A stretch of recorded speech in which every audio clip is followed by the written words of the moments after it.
Hello everyone. This tutorial will show you how to properly download and move your current Steam Desktop Authenticator accounts to the newest version of Steam Desktop Authenticator, which fixes the annoying blank confirmation screen bug.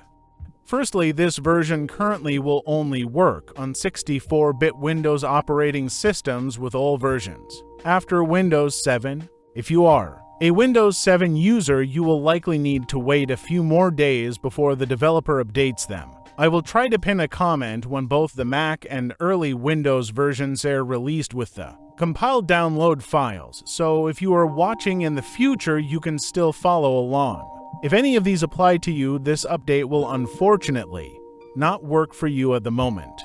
Anyways, with that all out of the way, let's get started. Once the file has downloaded, you will need to open your current Steam Desktop Authenticator folder. This should contain a file named Files.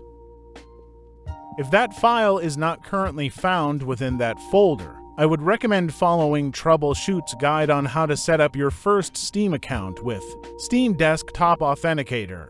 I have left a link to his video below.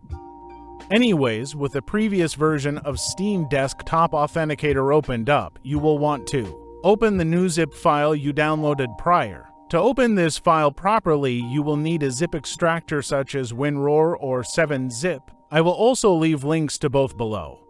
Now, with the new zip file successfully opened, you will want to drag all of the files in the zip you've downloaded inside the folder containing your older version of Steam Desktop Authenticator. This is the folder that contains the files folder.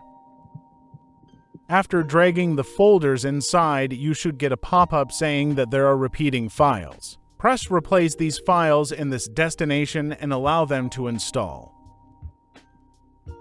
Perfect, now you have successfully installed version 1.013. But just wait, we're not done quite yet.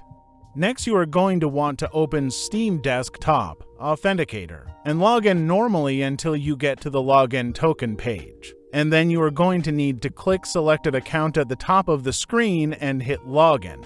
Again, this will ask you to refresh your Steam account, which will allow Steam Desktop Authenticator to properly connect to Steam's servers.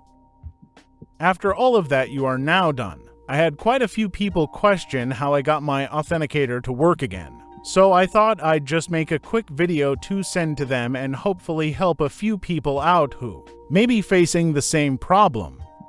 If you have any questions, feel free to ask below. I'll try my best to answer as fast as I can. Once again, all the links to any resources I mentioned in this video are down below.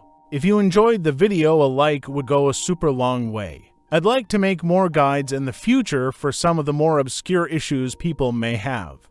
Anyways, thanks for watching and have a great rest of your day.